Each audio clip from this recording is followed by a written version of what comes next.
Happy full moon in Aquarius in July 2026. The moon is now fully opposing the sun in Leo.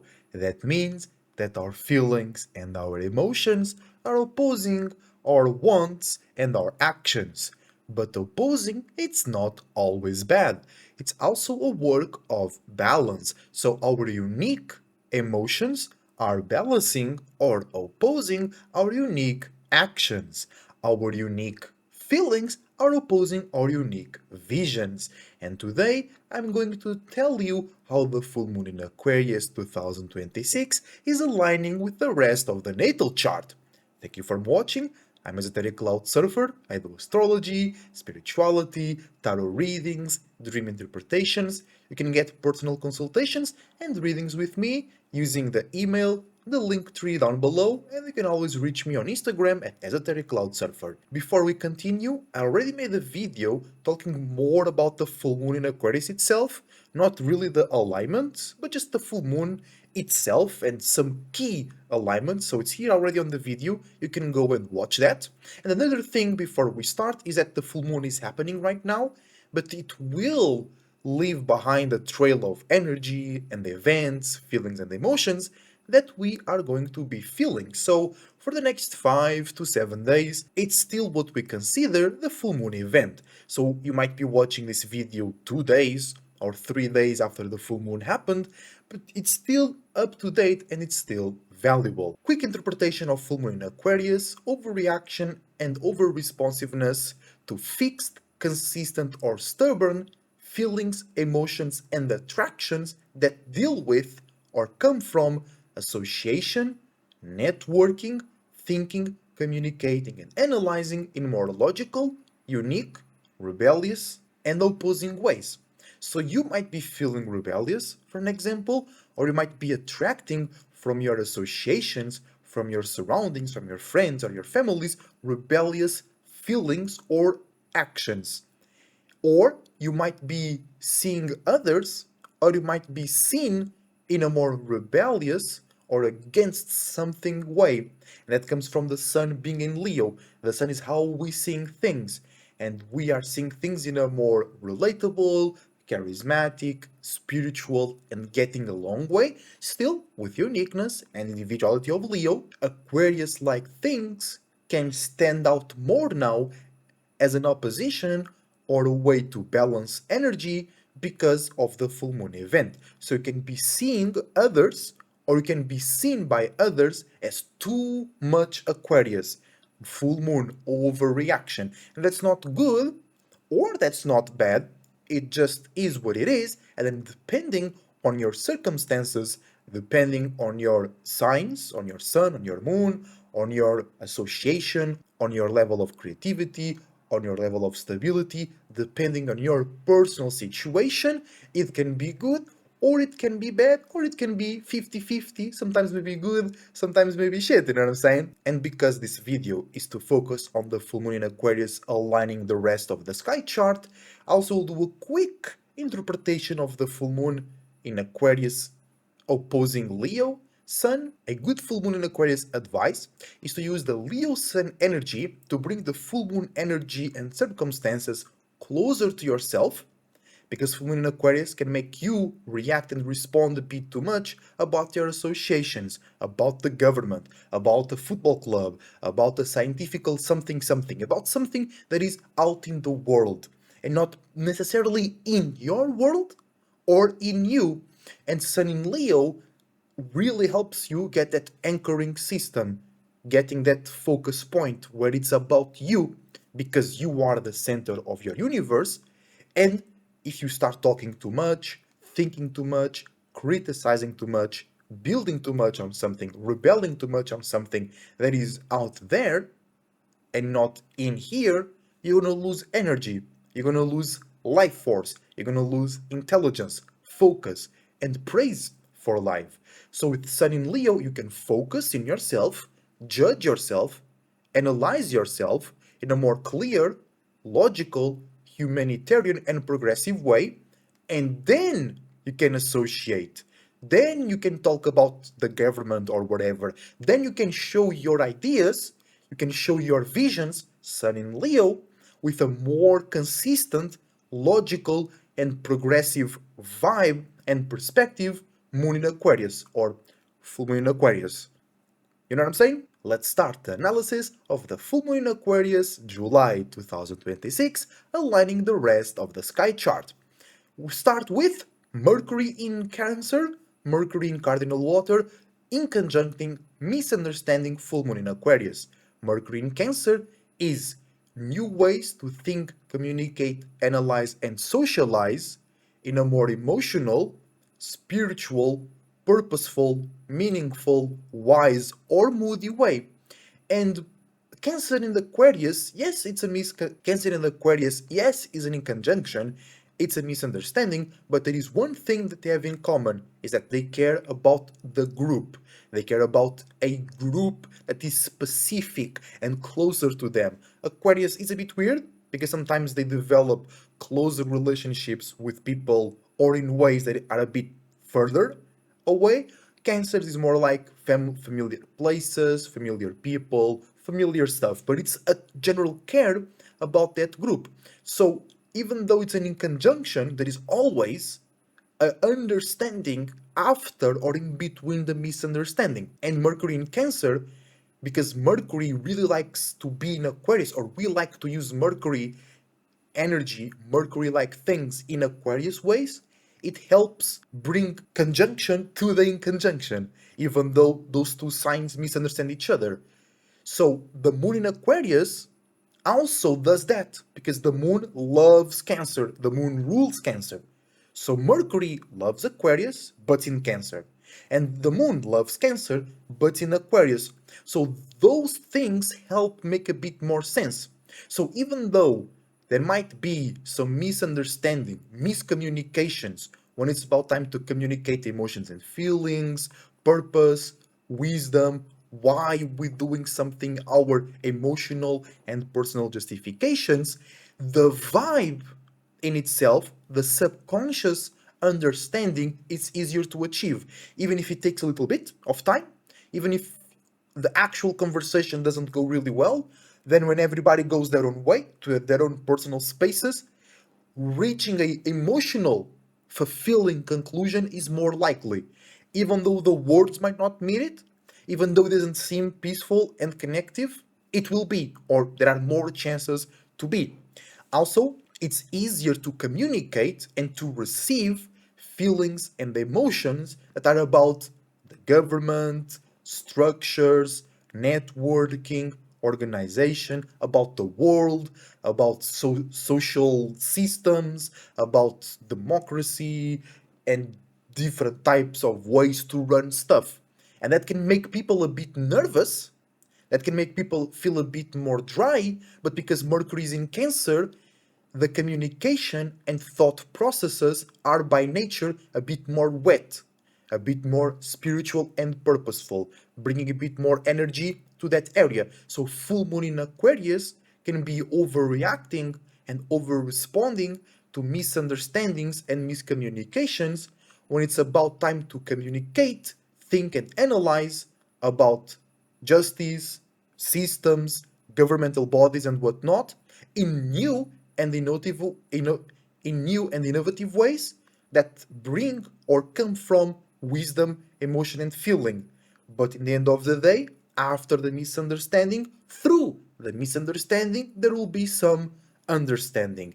So don't be afraid to communicate, but expect a little bit misunderstandings or people having their own emotional bubble and your words might not go through them, but your bubbles will connect, your bubbles will come to a closer space, and that's the true communication of full moon in Aquarius and Mercury in Cancer. It's not really through the worlds, and it's not through the words, it's through your worlds coming together. It might not look like it, but it is what it is. Next, we have Virgo in. No, we have Venus in Virgo, also in conjuncting and misunderstanding full moon in Aquarius. And if Cancer, even though it was misunderstanding Aquarius, but they still had some understandings, the same happens for Virgo. And what is the common ground between Virgo and Aquarius? Is organization. making sense, clear things up, transparency. But Virgos prioritize that transparency over connection, over uniqueness, individuality, and Aquarius first wants the connection, wants the friendship, wants the relationship, and uniqueness, and individuality, and progress, and then it cares about organization, cleanliness, making sense, things are well accounted for. Virgo wants to do that first, and then the connection, and the uniqueness, and individuality, and the progress.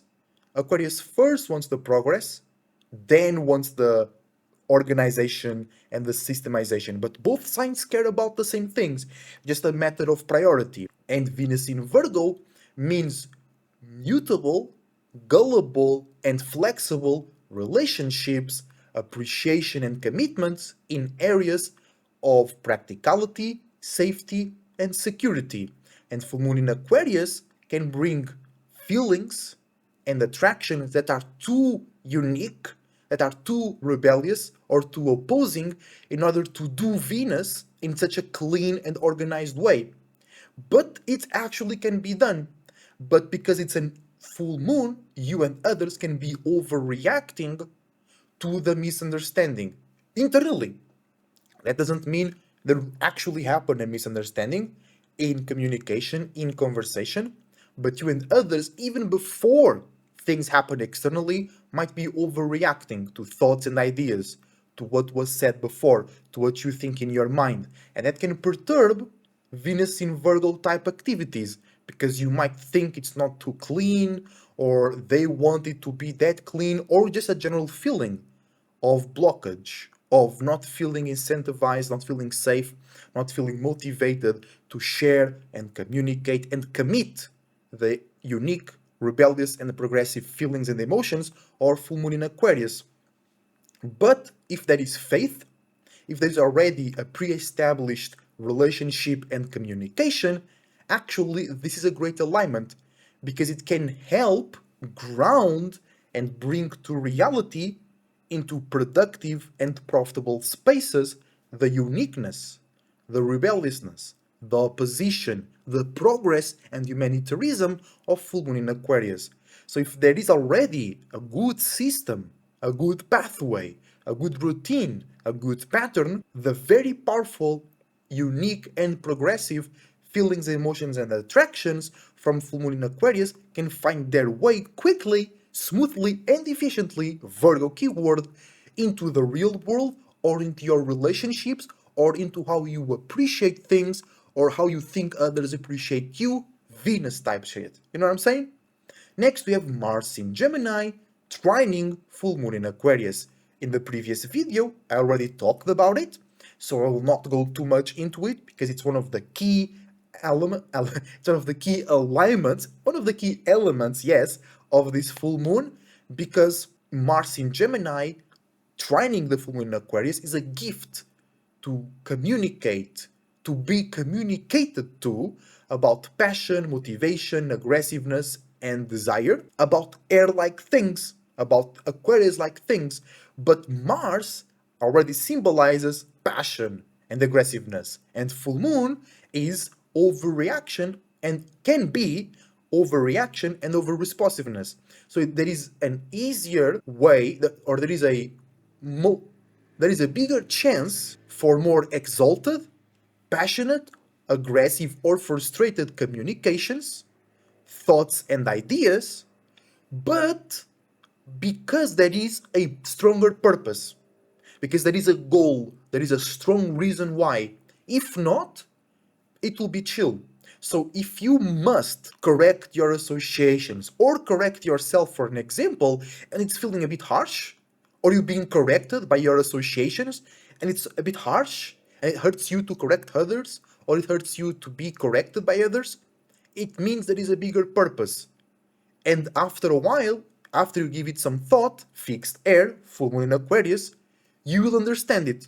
Maybe not completely, because scatteredness of Gemini can make you still feel passionate and feel frustrated, and you might get a little bit of the answer here and a little bit of the answer there, but until you fully calm down and bring everything together, fixedness of Aquarius. Until you do that, or until others do that, the response will be a float, but the answer will be there in the end of the day.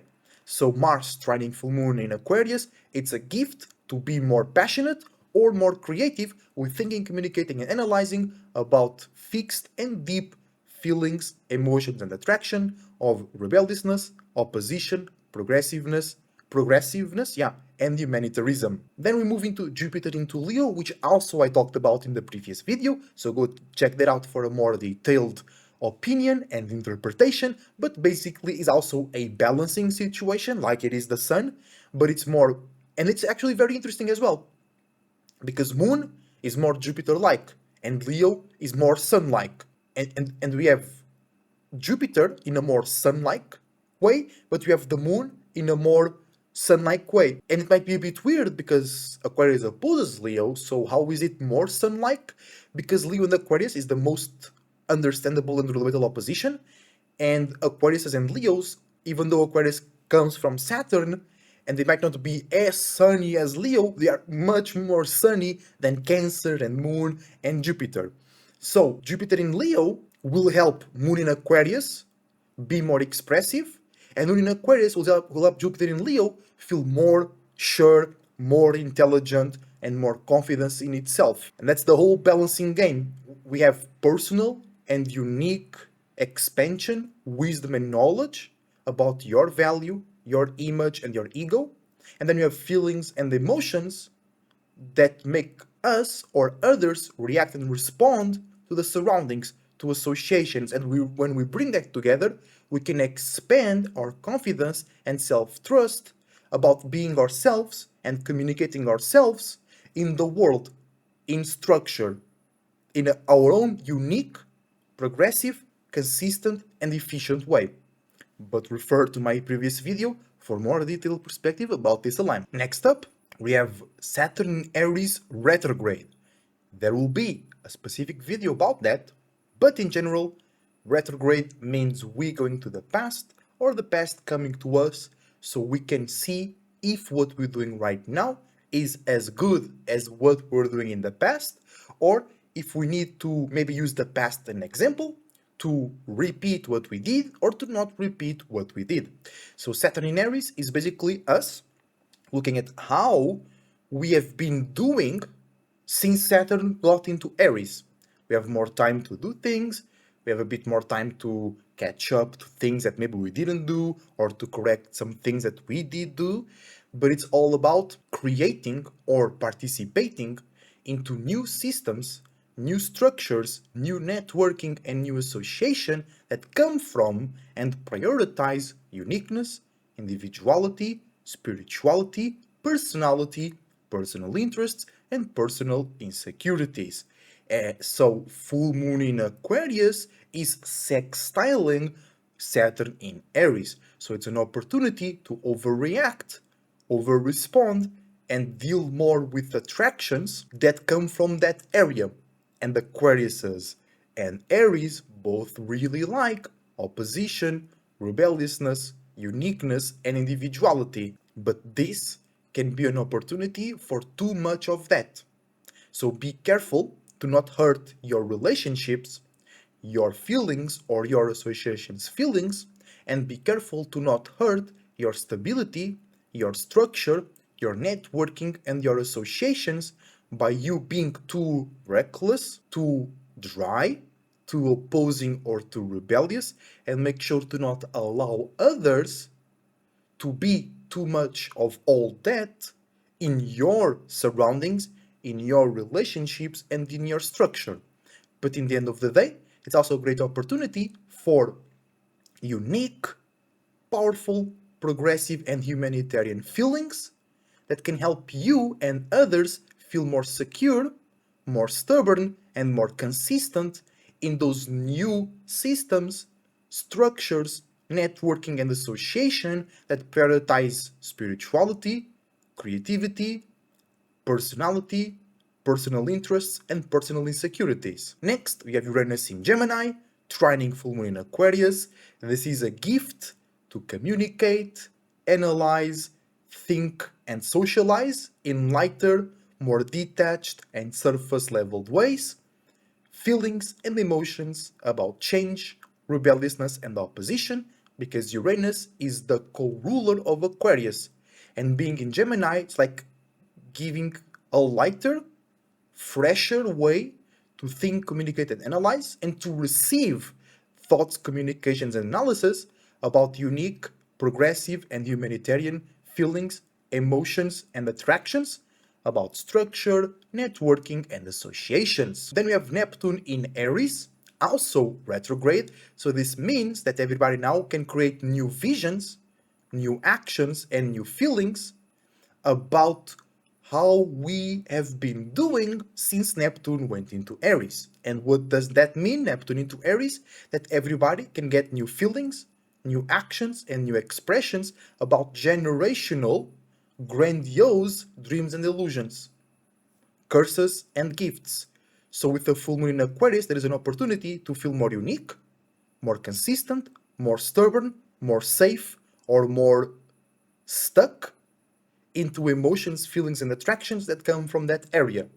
But also, it's easier to associate unique feelings, unique visions, and unique emotions, and it's easier to associate conversations and visions about spirituality and about things that can't be seen in a more logical and consistent way without needing to go too much into roundabouts and creating too many new conversations and new way to approach things.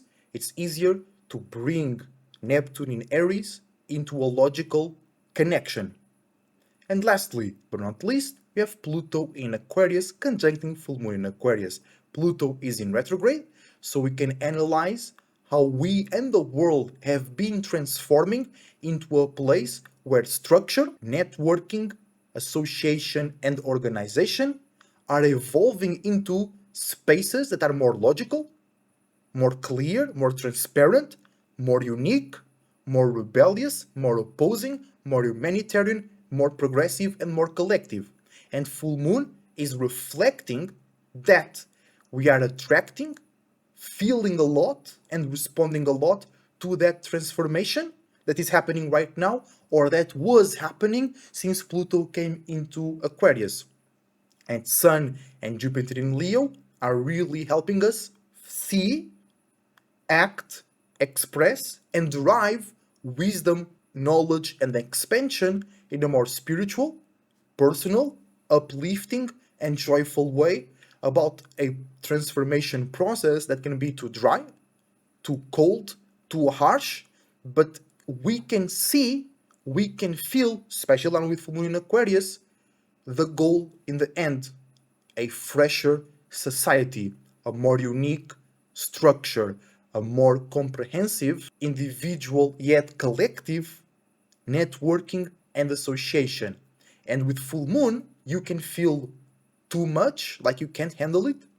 You can feel like things are too panicking. You can feel like the whole world is coming down, like the whole world is too doom, too dark, too AI.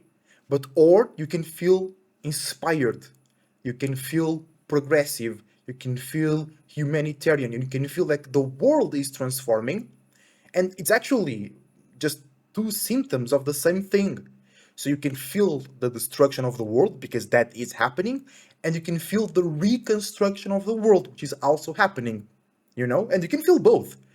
But because it's Aquarius, you might be more fixed and more consistent in one of the sides. But it's the two sides, they are two sides of the same coin, because the old world is going down while the new world is going up. But because Pluto is in retrograde, you might be reacting and responding a bit more to what was going on and not seeing so clearly the future. But that's where the Sun and Jupiter in Leo can help you have better prospects, more joyful prospects, where you can participate in a realistic way in the transformation process of this world. And that's full moon in Aquarius for y'all, everybody. Make sure to communicate, make sure to listen, make sure to correct your associations, make sure to be open to correct yourself and to be corrected by your associations, while respecting and being respected about your personal, unique, spiritual, and creative limits and boundaries, and make sure to receive some good, healthy attention and entertainment, and to give some good, healthy attention and entertainment with realism, with sense, with logic, with humanitarianism, camaraderie, and the progression in mind. Thank you for watching. I wish you the best thoughts, ideas, feelings, and emotions, and a whole bunch of individuality, creativity, and responsibility as well. Believe in yourself and in all possibilities. Keep it cool, keep it healthy. Enjoy the full moon. See you on the next one.